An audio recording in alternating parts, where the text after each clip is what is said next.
distinguished guests, ladies and gentlemen, a very good morning to all of you.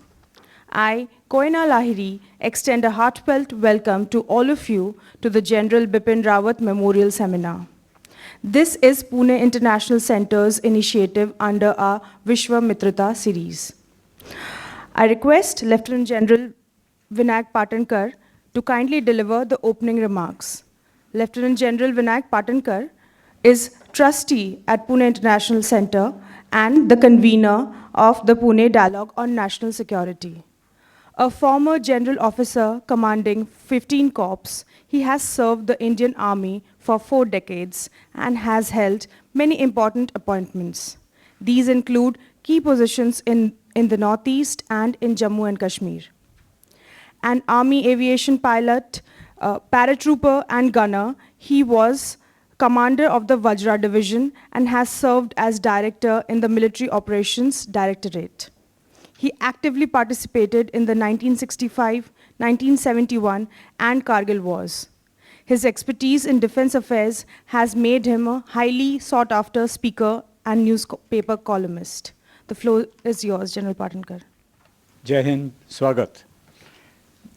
A very good morning to all of you, and let me start with an apology. Some of you may be wondering, why do I always start my opening remarks with an apology? Yesterday, there was a goof up when I didn't mention the ladies, not recognize the presence of 2 lovely young ladies amongst us. Today, I'm not going to make that mistake. So, ladies and gentlemen, I'm particularly grateful to each one of you for making it convenient to arrive early. And the apology was for getting you out of your beds very, very early today. Particularly some of our guests who have traveled all the way from Mumbai. I'm sure they got up at some wee hours and got here on time. But it's lovely to have you here. We have a very distinguished presence amongst us. If I start naming everyone, then it will probably will end up with the lunchtime. So once again, a warm welcome.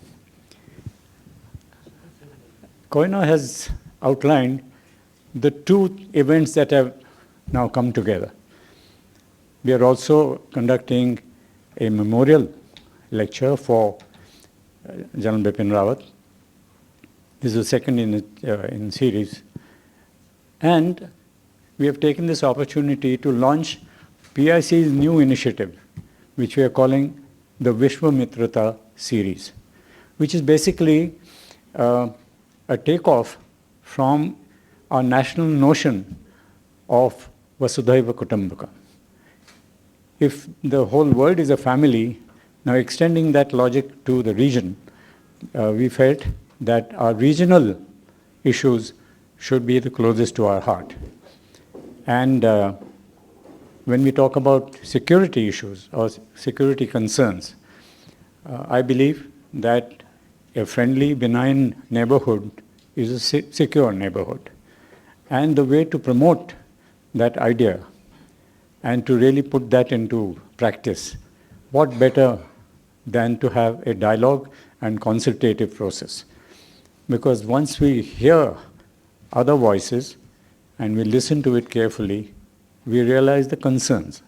And that puts the entire security gamut into perspective. So this is the first of the series of Vishva-mitrata, and we are very happy to welcome distinguished speakers from Bangladesh, Nepal, and Sri Lanka. They will be introduced in due course, so I won't take more of your time, but let me begin by inviting your attention to the screen, where we are going to, since we are talking about Bipin Rawat's memorial, we're going to show you a short film about his achievements, his life.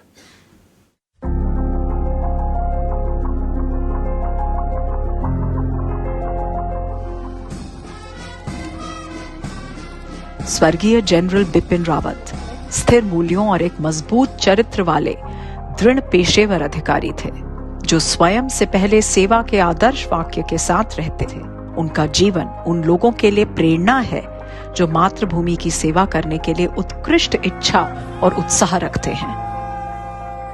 We have to get the bull by the horns and take them to task. Warning to Pakistan is, do not ever attempt such a misadventure anytime in the future, anywhere, anytime.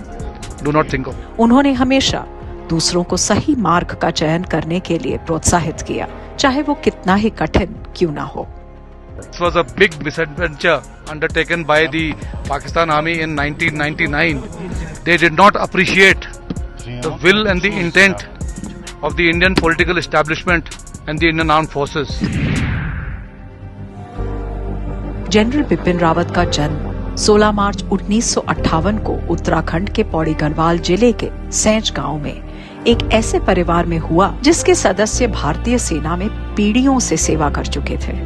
उनके पिता स्वर्गीय lieutenant general Lakshman Singh Rawat 1951 में 11 Gorkha rifles में commission हुए और 1988 में उप सेना अध्यक्ष के रूप में सेवानिवृत्त हुए। उनकी मां श्रीमती सुशीला रावत उत्तरकाशी जिले से थीं। जनरल बिपिन रावत अपने माता पिता की पहली संतान, 3 भाई बहनों में सबसे बड़े थे। उन्होंने अपनी प्राथमिक शिक्षा देहरादून के कैम्ब्रियन हॉल स्कूल से प्राप्त की और शिमला के सेंट एडवर्ड स्कूल से पूर्ण की।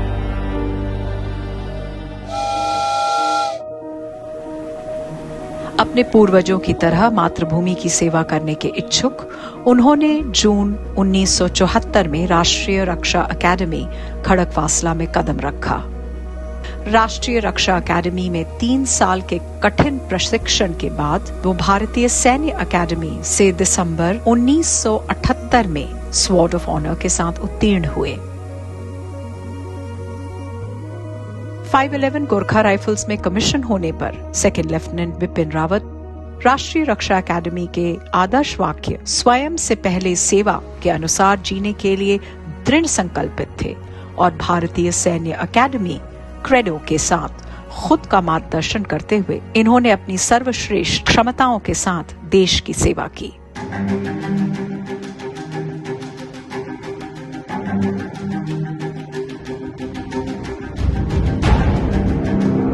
एक युवा अधिकारी के रूप में वह कड़ी मेहनत और परिश्रम, पेशेवर क्षमता, बुद्धि, दृढ़ विश्वास, स्पष्टवादिता और साहस के दुर्लभ मिश्रण थे। हमेशा अपने मन की बात स्पष्ट, निष्पेक्ष रूप से और परिणाम से बेपरवाह होकर रखते थे। जब वो दोस्तों और सहकर्मियों के साथ होते तो वहां हमेशा भरपूर हंसी, ऊर्जा और उत्साह का माहौल होता। अधिकारियों और सैनिकों के बीच उनके लिए गहरा सम्मान था। उनके करिश्माई नेतृत्व कौशल से सब उत्साहित रहते थे। जनरल रावत अपने सैन्य कर्मियों के कल्याण के लिए परस्पर कार्य करते रहते। उन्होंने सेवा के प्रारंभिक वर्षों में अपने लिए एक मजबूत नींव रखी थी। भविष्य में कठिन परिस्थितियों को सफलतापूर्वक पार करने में इस नींव ने उनका साथ दिया। उन्होंने उच्च तुंगता युद्ध और प्रतिविरोधिता अभियान में व्यापक अनुभव प्राप्त किया था, जिसने उन्हें भविष्य की जीत के लिए तैयार किया।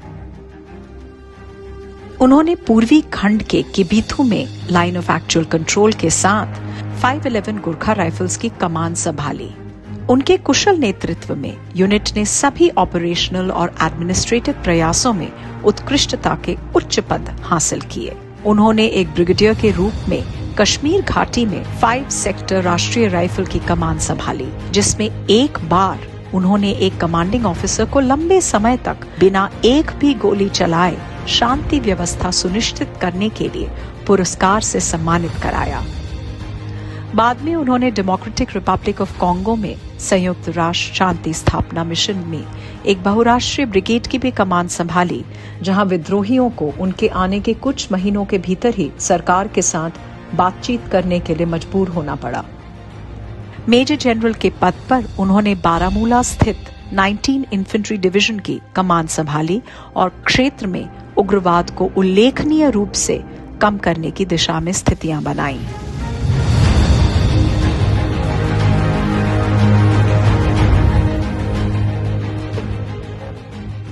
लेफ्टिनेंट जनरल के पद पर उन्होंने दीमापुर स्थित 3 कोर की कमान संभाली और 2015 में उग्रवादी संगठनों के खिलाफ म्यांमार के हमलों में महत्वपूर्ण भूमिका निभाई।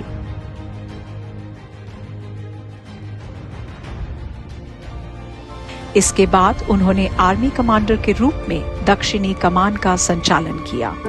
उनकी दूरदर्शिता और पेशेवर क्षमता के कारण सितंबर 2016 में उन्हें सह सेना अध्यक्ष नियुक्त किया गया।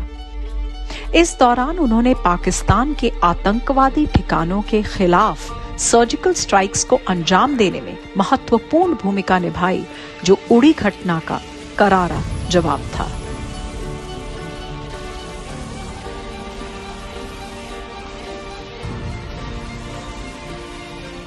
एक ऐतिहासिक कदम में जनरल बिपिन रावत ने 31 दिसंबर 2016 को भारत के 27वें थल सेनाध्यक्ष का पद ग्रहण किया।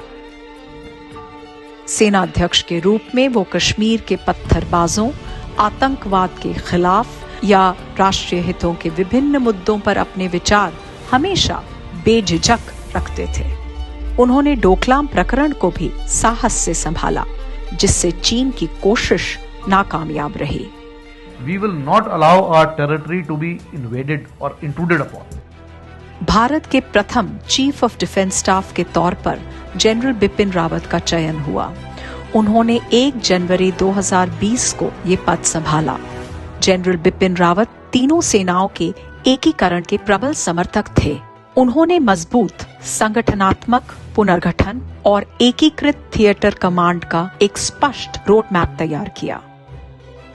उन्होंने तीनों सेनाओं की व्यावसायिकता और युद्ध की तत्परता को बढ़ाने के लिए कुछ क्रांतिकारी कदम लिए। उनका उद्देश्य आधुनिकीकरण की चुनौतियों को सृजनात्मक रूप से स्वीकारना, तीनों सेनाओं और रक्षा मंत्रालय के बीच तालमेल बनाए रखना और देश के विरोधियों के दुस्साहस को विफल करने के लिए परिचालन तत्परता को बढ़ाना।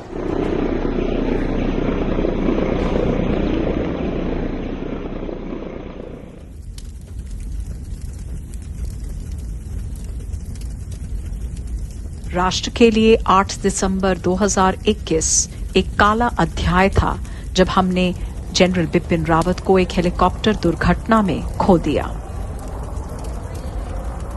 राष्ट्र की सुरक्षा में मन, कर्म और भाव से पूरा योगदान और भारतीय सशस्त्र बलों में क्रांतिकारी परिवर्तन की शुरुआत करने के लिए भारत के राष्ट्रपति ने उन्हें मरणोपरांत पद्म विभूषण से अलंकृत किया। जनरल बिपिन रावत एक करिश्माई जनरल और एक सच्चे सैनिक थे। उन्होंने 4 दशकों तक अत्यंत गर्व और समर्पण के साथ सेना की सेवा की। राष्ट्र की सेवा के प्रति उनकी प्रतिबद्धता अद्वितीय है। वो आने वाली पीढ़ियों को प्रोत्साहित करते रहेंगे। बाधाएं आती हैं आए, घिरे प्रलय की घोर घटाएं, पांव के नीचे अंगारे, सिर पर बरसें यदि ज्वालाएं, निज हाथों में हंसते हंसते आग लगाकर जलना होगा, कदम मिलाकर चलना होगा। जय Hind. I think this is an appropriate time to recognize the presence of General Bipin Rawat's daughter, Advocate Tarini Rawat. We're very happy that you were able to attend today's function. The other presence I want to recognize is of General Barar. I think he's seated somewhere here. It was thanks to him that a suitable memorial has been constructed at the site of the air crash, and that would be an appropriate salute to the late CDS. Just a few photographs of that memorial. Thank you, sir. I think on this occasion it is an honor for me to share the news, the unfortunate crash which we saw. We have a memorial which is placed here. Okay, I can see, sorry. We have established a stone of remembrance there, and that is in the memory of the fearless and the pioneers who were part of us. General Bipin Rawat, Mrs. Madhurikata Rawat, Brigadier Leader, Group Captain Varun Singh, Squad Leader Kuldeep, Lieutenant Colonel Harjinder, Wing Commander Prithvi Singh, Junior Warrant Officer Pradeep, Junior Warrant Officer Rana Pratap, Naik Jatinder Kumar, Lance Naik Vivek Kumar, Havaldar Satpal Rai, Naik Gursevak Singh, and Lance Naik Sasi Teja. Just a bit of a background. When I took over GOC Dakshin Bharat, the Army Commander said it's more than a year, we don't have anything at that site. So you've seen the terrain, it's a hillside, it's difficult to construct anything. And if we make something, then it has to be long lasting, you know. If you make a memorial, then you have to do that also, but you know, it's out in the wilderness. So the Army Commander suggested, why don't you have a kind of a stone? So we went about that and we made a memorial stone with the inscription, again given from Sanskrit. Next slide. Next. So, inscription from Sanskrit, where it says the soul is immortal, no weapon can pierce it, no fire can destroy it, water cannot dampen it, nor the wind can wither it. So it's in Sanskrit, Tamil, Hindi, and this thing with the names of this thing inscribed. So this was inaugurated recently, and I think this is, next slide. So I had the honor to give the first salute on that. Next. And of course it came as a news. Next. Next. Some other photographs there. So this memorial stone, there's a Basti Nanjaram Chatram, where they have taken upon themselves to in fact maintain it. And of course the Madraj Regimental Center has made this thing. So may I now request Mrs. Sabina Aurora to all this as a booklet to present it to Advocate Tarini.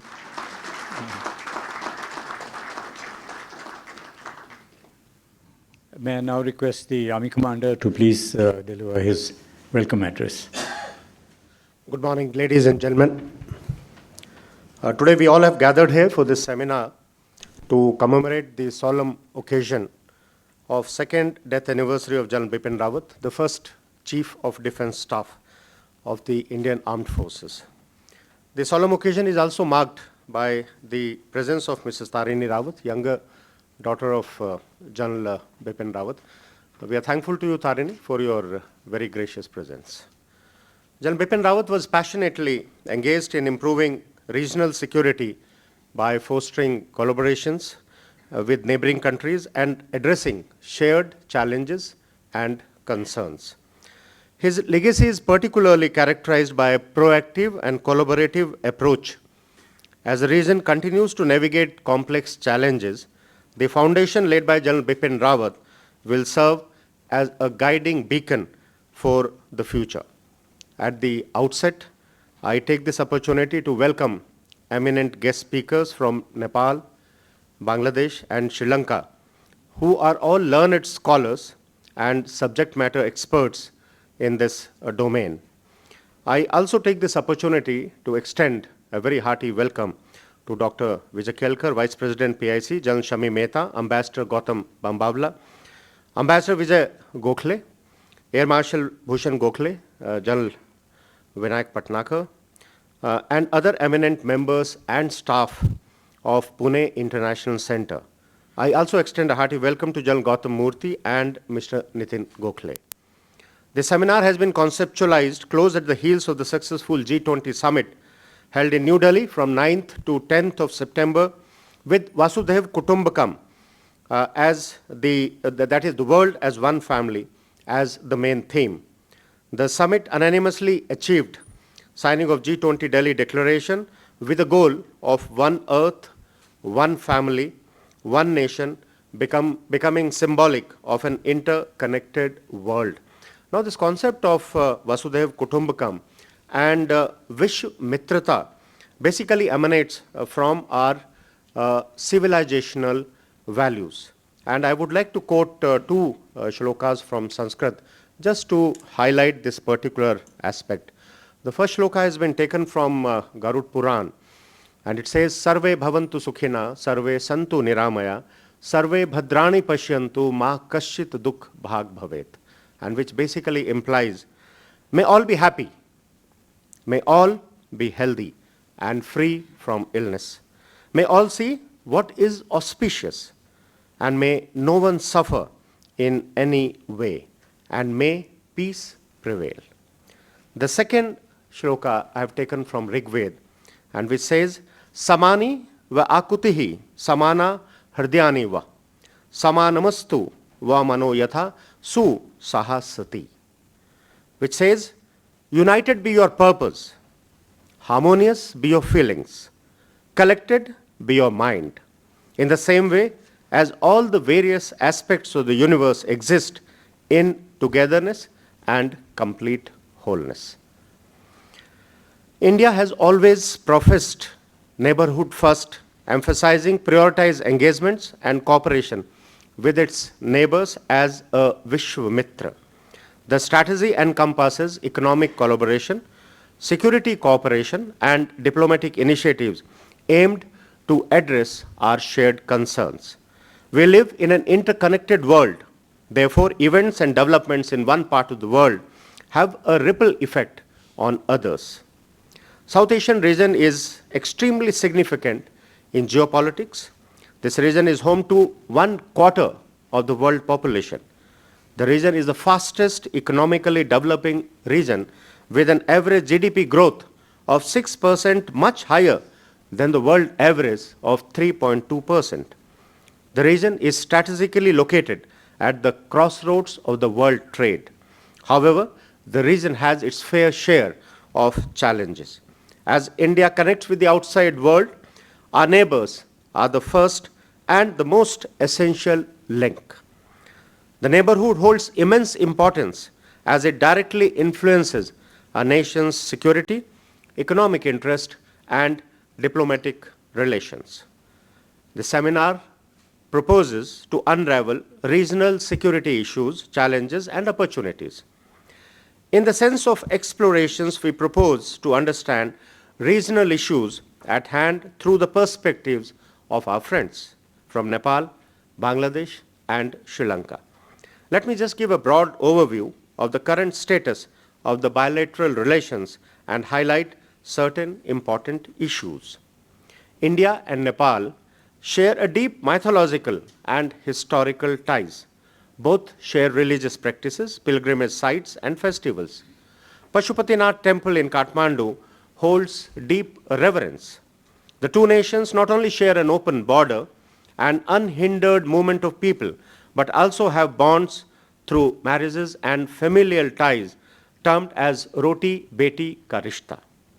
The Honorable Prime Minister of India recently visited Lumbini, the birthplace of Lord Buddha, on the occasion of Buddha Purnima. It is believed that Sita, revered by millions of Indians, was born in Janakpur in Nepal. Both the nations enjoy robust economic relations with Indian firms, accounting to 39% of the total FDI in Nepal.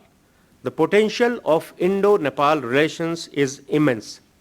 However, it is also important to understand the aspirations and challenges of the relationships.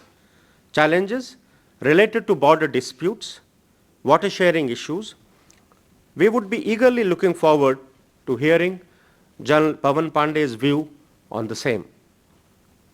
India-Bangladesh relations have evolved into multifaceted partnership, encompassing diplomatic, economic, and cultural dimensions. Historical ties and shared aspirations have had a solid foundation. The land boundary agreement in 2015 resolved long-standing border issues, enhancing trust and cooperation. Economic collaboration, especially in trade and connectivity projects like the Maitri Express, reflects commitment to mutual growth. Bangladesh is India's biggest trade partner in South Asia, with trade at a volume of $16.8 billion. That is an increase of 16.5%. Maitri Thermal Power Project, Swadhinta Road, trade in rupees and taka are some of the milestones that have been achieved very recently. India and Bangladesh continue to navigate bilateral irritants and challenges in refugees, Rohingya crisis, and sharing of water. We would be eagerly looking forward to hearing from Admiral Avil's view on the same. India-Sri Lanka relations have historical ties with cultural affinities. King Ashoka sent his son Mahindra in the 3rd BC to introduce Buddhism to the island nation. It is believed that he took a sapling of Bodhi tree under which Mahatma Buddha achieved nirvana along with him. The The region is mythologically and religiously connected through epics such as Ramayana. India has been a development partner of Sri Lanka with projects such as Colombo Port City. The India-Sri Lanka Free Trade Agreement exemplify economic ties aimed at mutual growth. Despite strong ties, the region faces occasional challenges such as fishermen dispute, adversarial influence impacting our security concerns, and the Tamil issue. We also have shared concern over maritime security and counter-terrorism. We would be looking forward to the views of Colonel Nalin Herath on the same. Dialogues and seminars provide platform for shared perspectives, intentions, and building trust between people. Through constructive dialogue, common concern can be identified in correct perspective with the aim of improving our bilateral relations and promoting harmony, cooperation, and mutual respect. I am sure that the esteemed speakers today will cover all these aspects and much more during the seminar. I would like to urge the audience to take this opportunity to clear their mind and pick the brains of the distinguished speakers on their subjects matters as we go along. I would once again like to welcome all the speakers and hope that we are able to take forward the ideals of General Bipin Rawat, a true visionary leader. All the best and Jai Hind.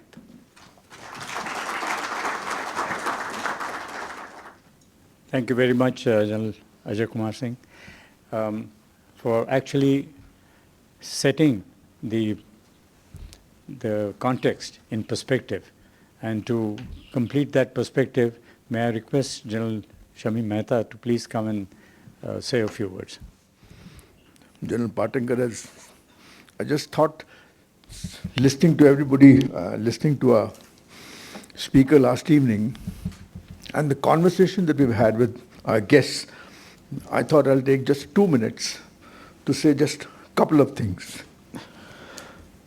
First, as all of you would agree, that the Western thought that dominated geopolitics, geoeconomics in the world seems to have come unstuck in the last 4, 5, 7 years. Is there a case for globalization of Indian thought? What are the representations or examples that we can give that have actually happened, and why there should be a need for globalization of Indian thought? We have a rep from Bangladesh here. In 1971, we did humanitarian intervention. In the words of Michael Walzer, who wrote about just and unjust wars, according to him, 1971 is the only globally recognized just war of the 20th century. That much for Indian thought. Why now, when money became so important, is it important that we spread, globalize the Indian thought? In terms of GDP, in terms of bank balances, the world is consisting of millionaires and billionaires. But in terms of human capital, in a democratic environment, India is the only billionaire in the world. We are billions of people in India. There is no other billionaire.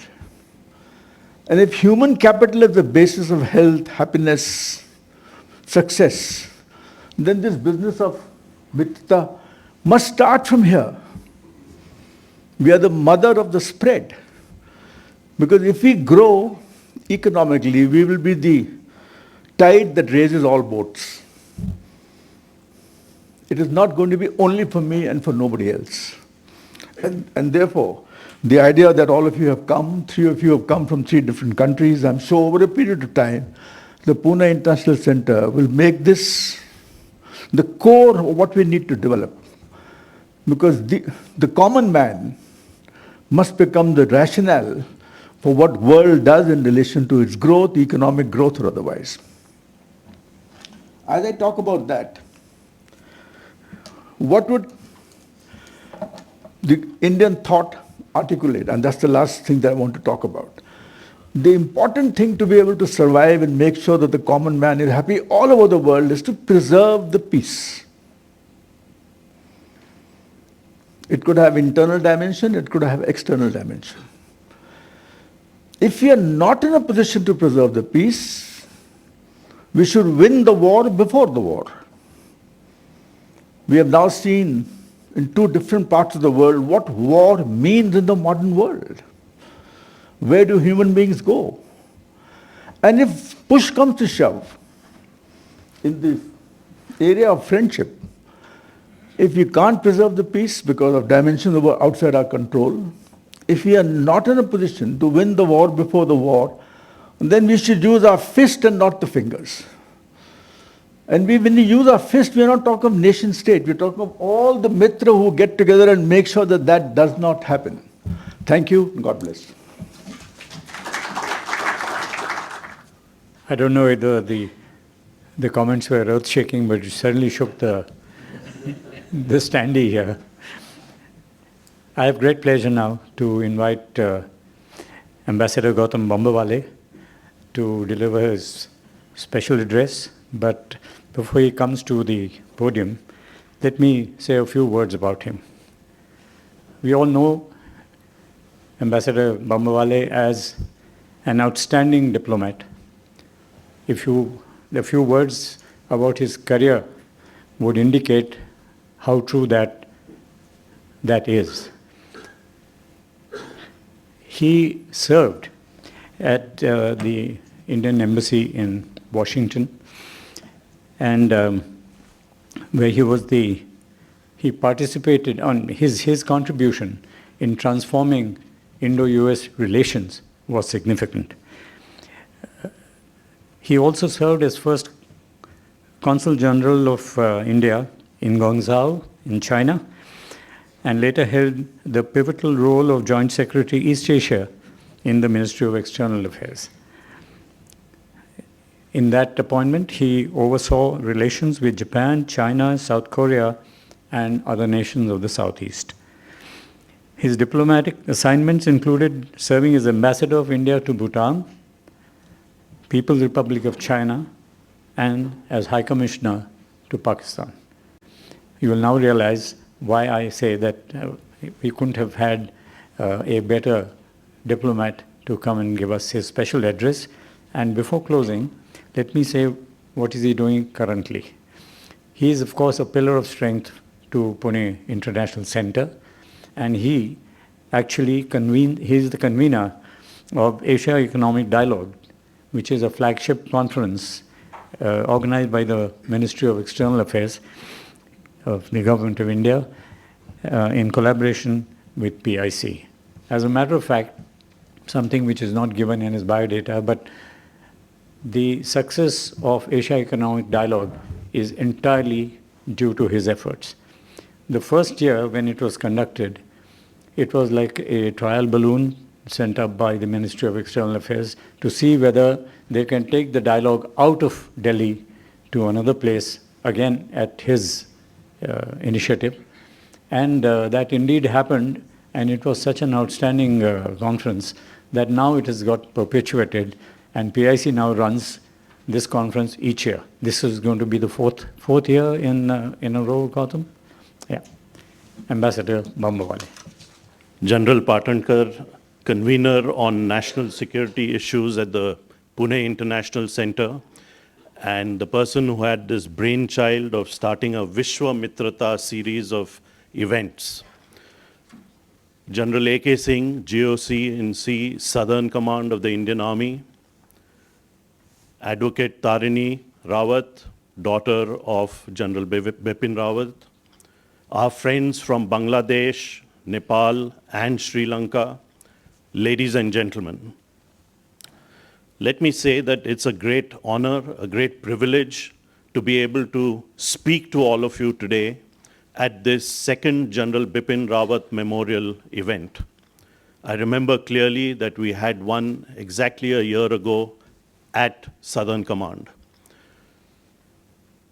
What I thought I would speak to you all about today, in line with the Vishva-mitrata topic is how India views its neighborhood, how India looks at the countries around it. Now, when you look at the question of neighborhood, you have to decide what exactly is your neighborhood. And while India has an expansive definition of its neighborhood, there has never been any doubt in our minds, not today, not 10 years ago, but right from 1947, that it is our immediate neighbors around us in the Indian subcontinent which are very critical for Indian foreign policy, for Indian international politics, and for India's progress and growth. And therefore, when I talk about the neighborhood, I'm talking about the countries around us in South Asia, in the Indian subcontinent, some of which are represented at this seminar through our guests from 3 of those countries, namely Bangladesh, Sri Lanka, and Nepal. Now, today we follow a policy that is described as neighborhood first. But my first point and my first contention is that we have always recognized the importance of our neighborhood. There have been different names, there have been different nomenclatures to describe this. Currently, it is described as neighborhood first. But in the past, since our independence, we have always placed great stress, great importance on what is happening in our neighborhood. And because of the fact that we clearly had seen right from the very beginning that our own destiny, our own progress, our own economic growth and development is closely intertwined with that of our immediate neighbors in South Asia, in the Indian subcontinent. So this is the first point, my first argument, that even while the idea of neighborhood first may be relatively, the nomenclature of neighborhood first may be relatively new, the idea behind it has been something which we have always understood for decades since our independence. Now, the basic point that I'd like to make is that we are very clear that we need to develop and move forward and progress together. If India develops, our neighborhood will develop, and if our neighborhood develops, India will develop also. This close intertwining of our destinies is something that we have always understood and have always practiced through our policies.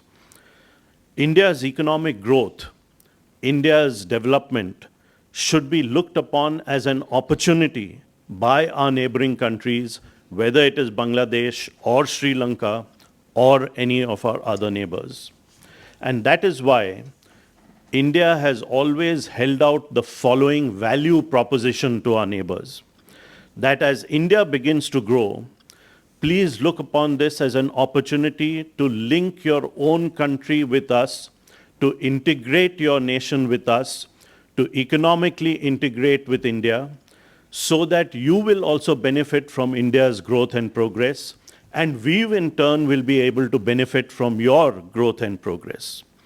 Now, as all of you know, and Ambassador Chinoy mentioned this last night in his keynote address, that South Asia is the least integrated region of the world.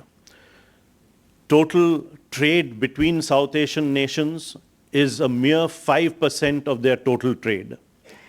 Total direct investment among South Asian nations is an abysmal 1 to 1.5% of total foreign direct investment from all countries into our region. So there is great scope for all of us in South Asia to integrate our economies even closer. But I believe that this is beginning to happen. And you have to look at the statistics on tourism to realize that there is a change which is beginning to take place. If you looked at India's arrival of foreign tourists into India in the 1980s or the 1990s, the largest sending countries, the largest countries or the countries from which the largest number of foreign tourists would enter India were number 1, the United States, number 2, the United Kingdom, number 3, Germany, number 4, France, and so on. So the largest, the countries, the areas from which the largest number of foreign tourists came to India in the 1980s, in the 1990s, were these countries. If you look at the statistics today, there is a sea change in what is happening. The country from which the largest number of foreign tourists come to India is number one, Bangladesh. And Sri Lanka is very much in the top 5. So you are seeing a change which is beginning to happen. And I believe that this is something which foretells the greater integration economically of our region. If there are larger number of tourists coming from Bangladesh and Sri Lanka today, they are coming for not only tourism purposes, they are also coming for doing business. They're also coming to explore business opportunities. They're coming because there is a greater interlinkage between our economies. So this is something which I believe foretells change which is going to take place. And I do hope that we will be able to integrate our economies further because, as I said, in India's viewpoint, a greater economic integration between our countries is beneficial for all of us. Unfortunately, there is one country in our region which does not want to trade with India and is not trading with India. It's a country to our west, which General Mehta knows well, and many of you know well. They have tried to and attempted to weaponize trade. They think that by preventing trade with India, India will in some way not benefit or in some way will even get hurt. And I think this kind of zero-sum thinking is absolutely wrong because in international trade theory, the fact is that all countries which trade with each other stand to benefit. You may not benefit equally, but each one of us benefits through international trade. So I would say to our Western neighbor, who does not at this point of time allow free trade with India, has restricted trade with India, that please open up your mind, please look at opening up trade between our countries, because it will not only benefit you, it will benefit everyone else in our region too. Now, we will wait patiently to hope, and we hope that there will be a change in thinking in our Western neighbor. The next point that I would like to make is that many of our neighboring countries, and I'm being very frank, as I keep telling General Patankar that I'm an ex-diplomat, so I'll be as undiplomatic as I can. And I am very undiplomatic now because I'm freed from all the, of being in government, of being in office. But there is a very clear understanding in India, not just Delhi, but also here in Pune, that many of our neighboring countries, which are much smaller than us, are very keen to maintain and retain their identity. And this is something that we understand, this is something that we respect, and this is something that we will always help you with. We also understand that many of our neighbors follow a policy of balancing between the two main countries in this part of the world, which is India and China. So we understand that Bangladesh or Sri Lanka or even Nepal and others would like to balance between India and China. You do not want to take sides. We understand this approach entirely because when it comes to the superpowers of the world, namely China and the United States, India too follows a balancing policy. We do not want to take sides between the big powers, namely the United States and China. So let me say once again from this podium to our friends from other countries in this part of the world that India understands the need for you to balance between India and China. Now, India does help our neighboring countries to the extent we can in terms of economic development. We have a very big development assistance program with many of our neighboring countries, definitely Nepal, definitely Bangladesh, definitely Sri Lanka, Bhutan, and others. But we also know that you can raise resources for your own development from other sources, whether it is the World Bank or the Asian Development Bank, whether it is from China, whether it is part of the Belt and Road Initiative or the One Belt, One Road Initiative. We do not want you to stop having resources from other parts of the world. But I must also warn you that some of these resources come with a lot of strings attached. I, for example, was asked when I was ambassador in Beijing that how is it that India can support and be one of the biggest shareholders in the Asia Infrastructure Investment Bank, and at the same time you oppose the Belt and Road Initiative. And the answer was very simple. The Asian Infrastructure Investment Bank, on the one hand, is a very open, transparent mechanism. It's a very open, transparent institution. It's a very open, transparent organization. At the tap of a button, you can see all the loans that the Asia Infrastructure Investment Bank has given, the rates of interest at which they are given, the time period for which they are given. On the other hand, where the Belt and Road Initiative is concerned, where the One Belt, One Road Initiative is concerned, it is not transparent at all. You do not, at the tap of a button, see what are the kind of projects that they're doing or what are the rates of interest at which these projects are being undertaken. So let me say once again that where our neighbors in South Asia is concerned, we will do what is in our interests, we will do what is in our capacity, we will do what is in our capability to help you, to assist you through our development assistance programs. But let me also say very clearly that we are not in competition with China. We do not want to attempt to compete with China.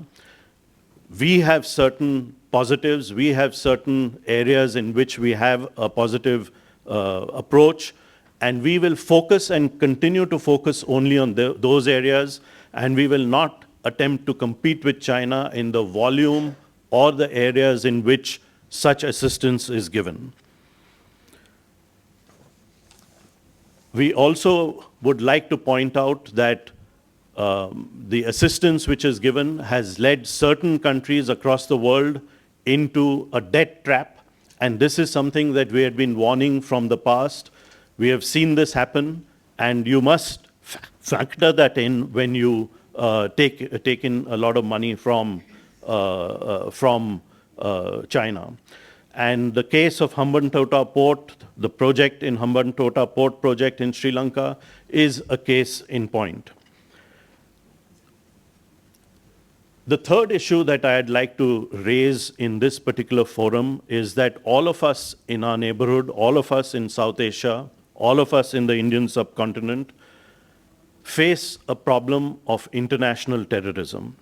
It's a huge problem for India, especially because international terrorism is aided and abetted from across our border. But it is a problem for each and every one of us. And my question to all of you is, do we need to work together on combating international terrorism? Do we need to have some structures which will help us to work together, to cooperate and attack the evil of international terrorism?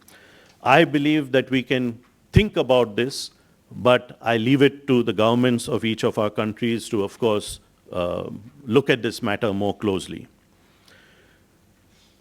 As far as India is concerned, I would like to share with our neighbors and with people in India that we are now very completely focused on ensuring that in the first step, India becomes a larger economy, $5 trillion, maybe $7 trillion and beyond. And we are now looking at being a developed nation by 2047. So there is great clarity in India about the direction in which we are going. There is great unanimity in India about the direction in which we are going. And I personally think that we are going to achieve those targets, if not on those dates, very close to those dates. So I end my presentation today by once again requesting our neighbors, our neighboring countries, to integrate economically more with India, because you will grow faster than you are growing at present. You may grow even faster than India grows, but it will be beneficial to you and it will be beneficial to us. And my dream, which I can share with all of you today, is that by 2047, not only will India be a developed country, but all our neighbors, our entire neighborhood, the entire region will also reach the level of being called developed as the World Bank defines it. Thank you very much for your very patient hearing, and thank you for this opportunity. Thank you very much, Ambassador Bambawale. Absolutely outstanding presentation. And I think